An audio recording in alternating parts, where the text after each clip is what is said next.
देखिए आपके पास क्वेश्चन था y equal to u upon v की फॉर्म में है, तो उसको हम कैसे करेंगे। तो देखिए ये न्यूमरेटर, ये डिनोमिनेटर है, ये न्यूमरेटर। डिनोमिनेटर आपका स्क्वायर होगा, denominator as it is, numerator का डिफरेंशिएशन माइनस जो आपके पास में न्यूमरेटर है वो एज इट इज और डिनोमिनेटर का डिफरेंशिएशन। तो हमने यही फॉर्मूला अप्लाई किया है। तो क्या आ गया, टी स्क्वायर प्लस 1, इसका करेंगे तो बेटा 2 आगे आ गया, इसकी वैल्यू 1 और माइनस 1 कॉन्स्टेंट है 0, माइनस टी स्क्वायर माइनस 1 और इसके साथ 2t upon T square plus 1 का होल स्क्वायर। तो बेटा ये क्या आ गया, 2t T square plus 1 minus 2t T square minus 1 upon T square plus 1 का स्क्वायर। क्या आ गया, ये हमारे पास में जो है dy बाई dt। ठीक है ना, मैंने ये फॉर्मूला अप्लाई कर दी इसके लिए। यहाँ पे भी आप अप्लाई कर देंगे डी, क्योंकि हमने डिफरेंशिएशन फॉर्मूला लगा दिया है। ठीक है, तो ये आपके पास में क्या आ गया, dy बाई dt की वैल्यू आ गई है। देखिए अभी जो हमारे पास में कुछ फॉर्मूले आएंगे। साइन का जो हमने डिफरेंशिएशन क्या होता है कोस, कोस का क्या होता है माइनस साइन, टेन का क्या होता है secant square x, cotangent x का डिफरेंशिएशन पूछता है माइनस कोसेकेंड स्क्वायर एक्स, और अगर सीकेंड एक्स का पूछता है डिफरेंशिएशन तो क्या आएगा हमारे पास ten x secant x, cosecant x का पूछता है तो minus cot x cosecant x, और साथ में ये log x का जो होता है, यहाँ देखो ये आपके पास में क्या है कि a की फॉर्म में है, log बेस इसका a है, तो जब भी बेस a की फॉर्म में है, एक होता है नेचुरल log और एक होता है आपके पास में कॉमन log। तो इसको हम क्या बोलते हैं, नेचुरल log की फॉर्म में, और e जहाँ जाता है यानी कि वो क्या है आपके पास में log e की फॉर्म में आ जाता है, यानी वो क्या है कॉमन log। तो आपके पास में ये जो है log x का डिफरेंशिएशन 1/x, और जो ये आपके पास में जो है वैल्यू दे रखी है उसका भी आप क्या लेंगे लोगरिथम। तो इसकी वैल्यू कॉन्स्टेंट ही होती है। ठीक है, कुछ भी वैल्यू दी होगी 3 4 5। अब आपके पास अगर e की पावर एक्सपोनेंशियल का डिफरेंशिएशन, तो पावर कुछ नहीं है तो वो एज इट इज, लेकिन अगर पावर है तो एक्सपोनेंशियल का डिफरेंशिएशन एज इट इज होता है, लेकिन पावर के साथ में अगर कोई वैल्यू कांस्टेंट है तो हमें उसका अलग से उसके प्रोडक्ट में डिफरेंशिएशन करेंगे और वो हमारे पास में ये वैल्यू आ जाती है। तो देखिए इसी का मैं क्वेश्चन करवा रही हूँ आपके पास में। क्वेश्चन क्या है हमारे पास में कि जो है y is equal to sine x upon में x plus cos x dy by d x पूछा बेटा। तो अभी u अपॉन v वाला फॉर्मूला किया था, x प्लस कोस एक्स का होल स्क्वायर। आपके पास में ये as it is x plus cos x as it is, और डिफरेंशिएशन साइन का क्या बताया मैंने, cos minus sine as it is x का डिफरेंशिएशन। सबसे पहले आपके पास में यही करेंगे इसका, तो डी बाई डी एक्स लगाओ यहाँ पे, x प्लस कोस एक्स, क्योंकि अलग अलग हो पाएगा। तो d y by d x, x plus cos of x का square, x plus cos x minus sine x, इसको आप खोलेंगे तो डी बाई डी एक्स क्या हो जाएगा 1 आ जाएगी। ठीक है, और इसका क्या करेंगे, क्या आएगा, कोस का डिफरेंशिएशन क्या बताया था माइनस साइन एक्स। तो आपके पास ये आ गया, इसको आप प्रोडक्ट कर लेंगे। प्रोडक्ट करने के बाद हमारे पास इसकी वैल्यू आ जाएगी। जैसे मैं प्रोडक्ट करके दिखा रही हूँ, आपके पास में इसकी प्रोडक्ट करेंगे तो क्या वैल्यू आ जाएगी आपके पास में। ठीक है, तो ये आपके पास में x cos x plus cos square x minus sine x minus minus plus sine square x upon में एक्स प्लस कोस एक्स का होल स्क्वायर। ठीक है, इसकी वैल्यू क्या होगी 1, तो क्या आ गया 1 प्लस एक्स कोस x minus sine x upon x plus cos x का होल स्क्वायर। ये आंसर आ गया।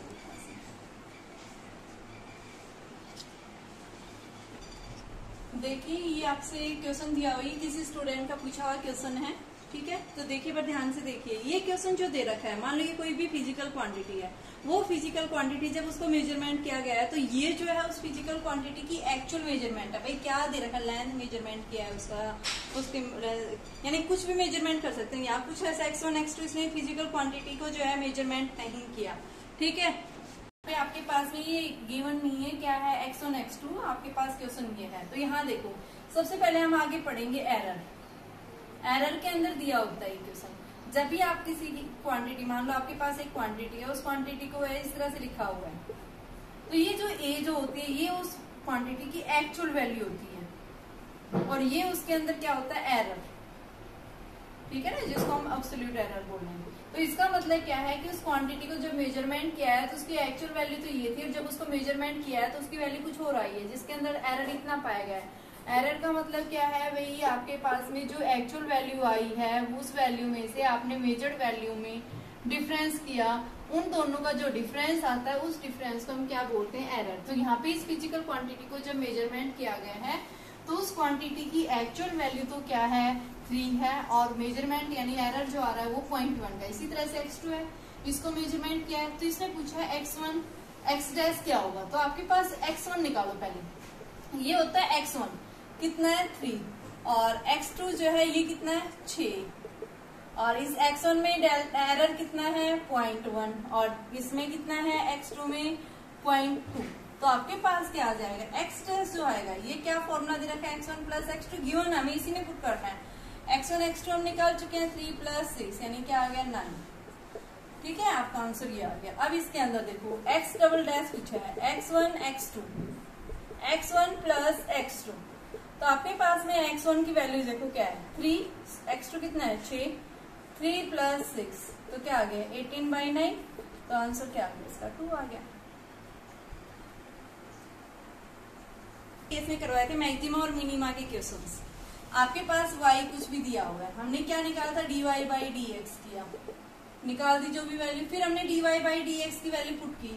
यहाँ से आपके पास में मान लो t या कुछ भी आता, मान लो ये t² प्लस 2t प्लस 1 है, तो इसको हमने dy/dt किया तो क्या आ गया आपके पास में कितना आया, ये 2t प्लस में 2। ठीक है, इसको 0 रख दिया तो 2 इंटू टी प्लस 1, तो आपके पास t की वैल्यू क्या आ गई -1 और 0। ठीक है, अब आपको क्या करेंगे, अगर आपके पास d2/dt2 करते हैं तो ये क्या आएगा 2। अगर ये d2/dt 2 की वैल्यू आपके पास लेस देन 0 आती है तो यानी वो क्या देगा आपको, मैक्सिमा की वैल्यू, नेगेटिव वैल्यू आती है, तो वहां पे भी आपके पास जो t आया उस t को आप -1 इसके अंदर पुट कर देंगे, क्या दे देगा, मैक्सिमम वैल्यू दे देगा। ठीक है, अगर मिनिमा के केस की बात करता है तो आपके पास में क्या आएगा, dy/dt आपने निकाला। ठीक है, और अगर आपके पास में कोई भी इक्वेशन दे रखी है, अगर आपने d2/dt2 निकाला और उसकी वैल्यू अगर क्या आती है 0 से लार्जर आती है, तो उसका मतलब क्या है, वो मिनिमम, यानी d2/, दो बार डिफरेंशिएशन किया तो दो बार डिफरेंशिएशन करेंगे तो क्या आएगी उसकी वैल्यू 0 से ज्यादा आएगी, यानी वो क्या देगा, मिनिमम वैल्यू देगा। ठीक है, तो आप उसकी मिनिमम वैल्यू जो है dy/dt के अंदर जो आपके पास है t वैल्यू जो आई थी वो इस dy/dt में पुट कर देंगे, क्या दे देगा, मिनिमम दे देगा आपके पास। एक और क्वेश्चन पूछा था बीटा डी के क्या होता है, किस तरह से बीटा डी के होता है। देखो मैंने क्या बताया था, आपके पास में जैसे जैसे न्यूक्लियर का यानी कि जो है जो भी आपके पास ये मास नंबर्स होते हैं, यानी कि इनका जैसे हम बताते हैं आपके पास एलिमेंट्स होते हैं, इन एलिमेंट्स का मास नंबर जैसे जैसे बढ़ता जाता है, जैसे आपने 0 से 1 से स्टार्ट किया, 1 से 80 से अबोव वाले, यानी जिन एलिमेंट्स का मास नंबर जो है वो क्या हो जाता है 80 से अबोव चला जाता है। जैसे हम यूरेनियम की बात करते हैं, यूरेनियम का 90 और 238, 90, 236, ये क्या है, रेडियो एक्टिव एलिमेंट्स है, यानी ऐसे एलिमेंट्स जिनका जो है एटॉमिक नंबर या फिर मास नंबर जो है क्या होता जाता है, जैसे जैसे हम ऊपर की तरफ सीरीज में बढ़ते जाते हैं एलिमेंट्स के, तो उसमें क्या हो जाती हैं, ये आपके पास में इनका मास नंबर बढ़ता जाता है 80 से अबोव, तो ये एलिमेंट्स कैसे हो जाते हैं, अनस्टेबल। अनस्टेबल का मतलब जो है वो न्यूक्लियस के अंदर स्टेबल नहीं हो पाता है, अनस्टेबल रहता है। जैसे हम बताते हैं कि भाई आपके पास में जो है एक मोटा आदमी पतले होने की कोशिश करता है, पतला आदमी मोटे होने की कोशिश करे, तो इसी तरह से यानी वो क्या है, अनस्टेबल, वो अपने आप को स्टेबल बनाना चाहता है। तो इसी तरह से हम बताते हैं कि आपके पास जैसे जैसे मास नंबर बढ़ता जाता है तो जो हैवी न्यूक्लियाई होते हैं, ये हैवी न्यूक्लियाई क्या करेंगे, अपने आप को डीके करेंगे, अपने साथ जो है यानी कि स्टेबल बनाएंगे, हैवी न्यूक्लियाई या फिर लाइट न्यूक्लियाई।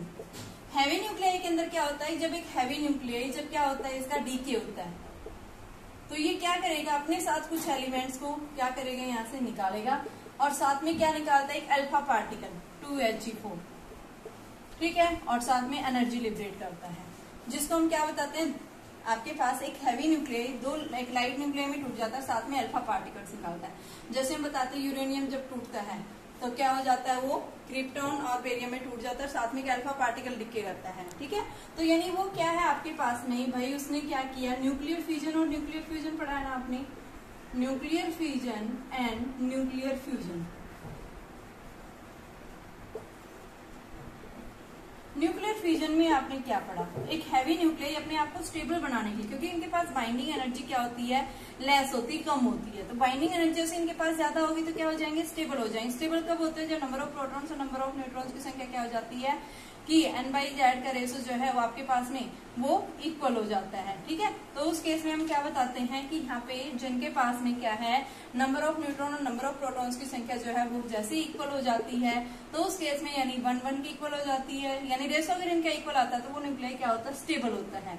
तो न्यूक्लियस के अंदर हम क्या बताते हैं, देखो एक एटम है, एटम के सेंट्रल कोर में क्या होता है, न्यूक्लियस। न्यूक्लियस के अंदर क्या होते हैं, प्रोटॉन और न्यूट्रॉन्स प्रेजेंट होते हैं।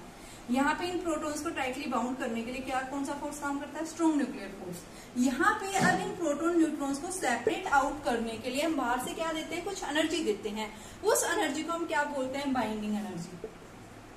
ठीक है, कि बाइंडिंग एनर्जी का मतलब जो न्यूक्लियस के अंदर प्रोटॉन न्यूट्रॉन जो प्रेजेंट थे उनको सेपरेट आउट करने के लिए आपने जो एनर्जी प्रोवाइड की है उस एनर्जी को हम बाइंडिंग एनर्जी बोलते हैं। तो यहाँ हैवी न्यूक्लियाई के पास में जो है बाइंडिंग एनर्जी, यानी इनको तोड़ने के लिए क्या देनी पड़ती है, लार्ज एनर्जी, लेकिन इतनी एनर्जी इनके पास नहीं है। तो क्या करेंगे, ये जो है न्यूक्लियाई क्या होते हैं, बाइंडिंग एनर्जी लेस होने की वजह से ये कैसे होते हैं, अनस्टेबल होते हैं। ठीक है, तो ये अपने आप को क्या करेंगे, स्टेबल कब होंगे, जब इनके पास में मोर बाइंडिंग एनर्जी आएगी। तो यहाँ पे क्या कह रहा है कि या फिर लाइट न्यूक्लियाई, लाइट न्यूक्लियाई में क्या होते हैं, जैसे हम बताते हैं पतला आदमी जो है मोटा होना, जो दो पतले आदमी कंबाइंड होकर क्या हो जाएंगे, एक मोटा आदमी बन जाएगा। और एक मोटा आदमी जो है वो अपने आप को पतला होने के लिए यानी दो पतले आदमियों के बराबर क्या हो जाता है, टूट जाता है। तो यानी वो क्या हो जाता है, स्टेबिलिटी आ जाती है। इसी तरह से न्यूक्लियस के अंदर भी जो है क्या हो जाता है कि आपके पास में जो प्रोटॉन न्यूट्रॉन्स यानी कि जैसे जैसे मास नंबर बढ़ता जाता है, या फिर जिन न्यूक्लियाई का मास नंबर क्या है 20 से लेस देन है, वो लाइट न्यूक्लियाई होते हैं। और हैवी न्यूक्लियाई कौन से, जिनका मास नंबर क्या है, मोर देन 80 है। तो ये कैसे होते हैं, अनस्टेबल होते हैं। तो ये क्या करेंगे, अपनी स्टेबिलिटी को गेन करने के लिए क्या करेंगे, ये बाहर से यानी या तो ये जो हैवी न्यूक्लियाई है ये क्या कर देगा, अपनी एनर्जी को लिबरेट कर देगा, और ये क्या करेगा, यहाँ पे दो लाइट न्यूक्लियाई कंबाइंड होकर के हैवी न्यूक्लियाई फॉर्म कर देगा ताकि स्टेबल हो जाए। ठीक है, तो यहाँ पे हम हैवी न्यूक्लियाई की बात करते हैं कि रेडियो एक्टिव डीके बता रही हूँ कि भाई बीटा डीके जो होता है, जब एक हैवी न्यूक्लियाई का क्या होता है, बीटा डीके। ठीक है, तो बीटा डीके का मतलब क्या है, जब एक न्यूट्रॉन क्या होता है, प्रोटॉन में टूटता है तो साथ में अपने साथ एक इलेक्ट्रॉन एमिट करता है और साथ में एंटी पार्टिकल एमिट करता है। तो ये न्यूट्रॉन से किसमें गया है, प्रोटॉन में, और साथ में क्या निकाल रहा है, इलेक्ट्रॉन्स को एमिट कर रहा है। और साथ में यहाँ पे अपनी एनर्जी और मोमेंटम को कंजर्व करने के लिए ये क्या निकालता है, अपने साथ में एक एंटी पार्टिकल एमिट करता है, जिसको हम क्या बोलते हैं, एंटी न्यूट्रिनो। इस एंटी न्यूट्रिनो के पास में ना ही कोई मास होता है और ना ही कोई एनर्जी होती है, ना कोई चार्ज होता है। ये सिर्फ क्या है, एनर्जी और मोमेंटम। क्योंकि हम क्या पढ़ते हैं, जब भी न्यूक्लियर टेक्स प्लेस होती हैं तो यहाँ पे आपके पास में एनर्जी जो है और साथ में मोमेंटम क्या होना चाहिए, कंजर्व होने चाहिए। तो इन एनर्जी और मोमेंटम को कंजर्व करने के लिए क्या कर दिया कि आपके पास में जो है कुछ न्यूक्लियाई का, यानी कि क्या हो जाता है, जिस न्यूक्लियाई के पास में प्रोटॉन्स की संख्या क्या होती है, न्यूट्रॉन से ज्यादा, या फिर न्यूट्रॉन की संख्या क्या होती है, प्रोटॉन से ज्यादा, तो क्या हो जाता है, उसका बीटा डीके टेक्स प्लेस होता है। ठीक है, तो यहाँ पे हम क्या बता रहे हैं कि आपके पास में जब न्यूक्लियस के अंदर क्या हो जाता है, नंबर ऑफ न्यूट्रॉन्स की संख्या बढ़ जाती है, तो वो क्या करेगा, अपने जो है न्यूट्रॉन्स को किसमें कन्वर्ट कर देता है, प्रोटॉन्स में, और साथ में क्या निकालता है, इलेक्ट्रॉन्स का एमिशन। और इलेक्ट्रॉन्स का एमिशन निकालेगा तो उसके साथ में एक एंटी न्यूट्रिनो पार्टिकल। ठीक है, ये चार्जलेस एंड मासलेस पार्टिकल होता है, सिर्फ ये एनर्जी और मोमेंटम को कंजर्व करने के लिए। तो इस प्रोसेस को हम क्या बोलते हैं, बीटा डीके। और यहाँ जो फोर्स इन्वॉल्व होता है इनके बीच में, उस फोर्स को हम क्या बोलते हैं, क्या है वे, वीक न्यूक्लियर फोर्स। और वीक न्यूक्लियर फोर्सेस में मैंने क्या बताया था, क्या होता है, कौन से फोर्स, कौन से पार्टिकल्स हैं, फील्ड पार्टिकल्स कौन होते हैं, यहाँ पे आपके बोसॉन्स। ठीक है, तो यहाँ पे हमारे पास में जो है ये क्या है, एक दूसरा आता है, जब प्रोटॉन से न्यूट्रॉन में टूटता है तो क्या करेगा, ये अपने साथ में एक पॉजिट्रॉन पार्टिकल निकालता है और साथ में एक न्यूट्रिनो, इसको हम क्या बोलते हैं, न्यूट्रिनो। ठीक है, तो ये क्या है, ये भी बीटा, ये इसको जब इलेक्ट्रॉन निकलता है तो इसमें बीटा माइनस डीके बोल देते हैं, और जब पॉजिट्रॉन निकलता है तो उसको हम बीटा प्लस बोलते हैं। तो यहाँ पे इनके बीच में जो फोर्स इन्वॉल्व होता है उस फोर्स को वीक न्यूक्लियर फोर्स होता है। वीक न्यूक्लियर फोर्स जो होते हैं वो क्या होते हैं, ग्रेविटेशनल फोर्सेज 10 की पावर 25 टाइम्स जो है क्या होते हैं, स्ट्रोंगर होते हैं। किससे, आपके जो फोर्स बताएंगे कौन से जो है, ग्रेविटेशनल फोर्सेज। सबसे ज्यादा जो स्ट्रॉन्गेस्ट फोर्स बताया गया है वो कौन सा है, स्ट्रॉन्ग न्यूक्लियर। और जो वीकेस्ट फोर्स जो होता है नेचर में वो कौन सा होता है, ग्रेविटेशनल फोर्स पढ़ा है हमने। नेक्स्ट है चेन रूल। जैसे चेन रूल में क्या होता है, आपके पास में क्या दिया हुआ, वाई जो है वो क्या दिया हुआ है, एक फंक्शन जो है यानी कि दिया हुआ है यूवी की फॉर्म में। u जो है फंक्शन है x का, तो आप इसको डिफ्रेंसिएशन करेंगे किसके रेस्पेक्ट में, dy बाई डी u की रस हमें चाहिए क्या, dy बाई dx। तो सबसे पहले dy बाई डी यू करेंगे, और u किसका फंक्शन आपके पास में, पहले तो आप इसको डिफ्रेंशिएट करेंगे और u आपके पास अलग दे रखा होगा, u किसका, x का फंक्शन है। तो आप क्या करेंगे, सबसे पहले आप dy बाई डी यू निकालेंगे, ठीक है, यहाँ से आपके पास du आ जाएगा। फिर उसके बाद आप क्या करेंगे, चेन रूल में क्या होता है, जिसके रेस्पेक्ट में dy बाई dx चाहिए आपको, तो dx कैसे आएगा, अगर मैं इसको बेटा क्या कर दूं, x से मल्टीप्लाई कर दूं dx से, और dx से ही मैंने इसको क्या कर दिया, डिवाइड कर दिया, ये नीचे du है, ठीक है। तो हमारे पास में क्या आ जाएगा, ये dy बाई dx निकल सकता है, ठीक है। जैसे क्वेश्चन से ज्यादा समझ में आएगा, देखिए क्वेश्चन करवा रही हूँ। चेन रूल का मतलब यही है कि आपके पास में जो फंक्शन है वो किस तरह से दिया हुआ कुछ हो रहा है, जैसे ये दिया हुआ है क्वेश्चन, तो यहाँ से इसने देखो क्या पूछा है कि आप इसको डिफ्रेंशिएट करो, तो हमने क्या मान लिया, लेट कर लिया, y है ये और x स्क्वायर, मैंने लेट कर लिया x स्क्वायर माइनस 4 को u मान लिया, ठीक है। अब मैं इसको डिफ्रेंशिएट करूंगी, du by d x is equal to क्या आ जाएगा, 2x आ गया। अब मैं यहां से इसको करूंगी y इज इक्वल टू, इसको हमने क्या माना है, u माना है, u रख दो साइन u। अब y किसके साथ इसके ऊपर डिपेंड कर रहा है, u के ऊपर, तो आपके पास क्या आ जाएगा, dy by d u is equal to sine, sine का डिफ्रेंसिएशन क्या होता है, साइन u, और बेटा साइन का डिफ्रेंसिएशन क्या होता है, कोस होता है, कोस u। अब ये तो आपने ट्रिग्नोमेट्री फंक्शन का किया, अब u का तो नहीं किया, तो यहाँ आप क्या करेंगे, du बाई dx करेंगे, क्या आ गया, dy बाई du आ गया, ठीक है। तो अब आपके पास में हमें चाहिए क्या, ये तो हमने क्या निकाल दिया भाई, dy बाई du निकाल दिया, ठीक है।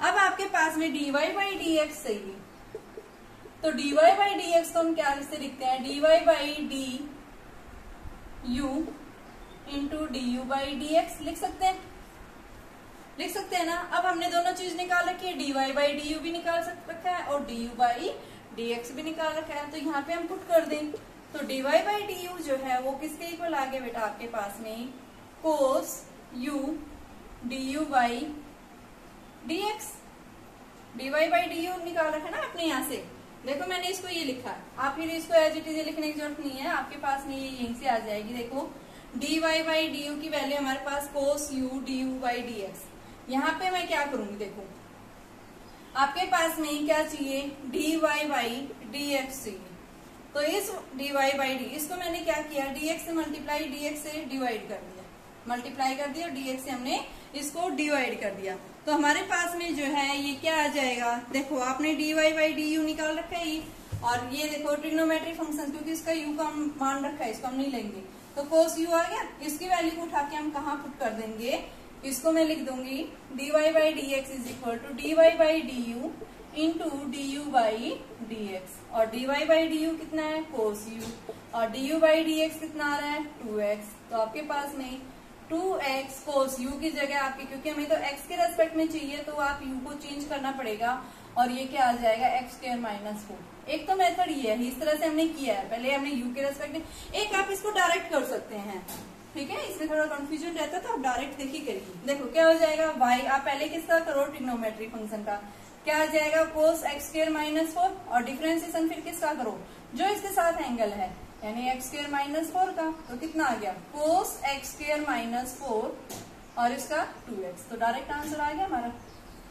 u जो आपके पास में डायरेक्ट है, कोस से पहले ट्रिग्नोमेट्री फंक्शन का, फिर ट्रिग्नोमेट्री फंक्शन के साथ जो एंगल है उस एंगल का वो किसका फंक्शन है, वो ध्यान देना पड़ेगा आपको, भाई किसके ऊपर डिपेंड कर रहा है, तो कोस x स्क्वायर माइनस 4 है, तो यहाँ देख रहे हैं ये किसके ऊपर डिपेंड कर रहा है, x के ऊपर, तो हमने x के रेस्पेक्ट में क्या कर दिया, इसको डिफरेंशिएट कर दिया है, ठीक है। जैसे देखिए क्वेश्चन, सबसे पहले आप dy by dx cos x की पावर 2 कैसे आ जाएगा, सबसे पहले आप इसकी पावर का कर दो, कोस एक्स हो गया, फिर डिफ्रेंसिएशन किसका करो, कोस एक्स का, क्या आ जाएगा 2 कोस एक्स, कोस का क्या होता है माइनस साइन एक्स, तो क्या आ गया 2 साइन एक्स कोस एक्स क्या होता है माइनस साइन 2x, हमारे पास ये आ गया। दूसरा मेथड क्या है इसका, y इज इक्वल टू, देखो कोस स्क्वायर x होता है 1 plus cos 2x by 2, formula होता है हमारे पास में, यहाँ पे मैंने पुट कर दिया y बराबर 1 plus cos 2x by 2, dy by dx कर दो इसको, dy बाई dx क्या आ गया 2 है आपके पास में, 1/2 का आप बाहर ही ले लो बल्कि, और 1 का डिफरेंशिएशन क्या होता है 0 कांस्टेंट है, कोस का डिफरेंशिएशन लिख दो यहाँ पे कोस 2x, और कोस 2x का डिफरेंशिएशन जो होता है वो आपके पास में क्या होता है, यानी कि 1/2 कोस का डिफरेंशिएशन माइनस साइन 2x, और 2x का करेंगे तो 2 से 2 कैंसिल, क्या आ गया माइनस साइन 2x।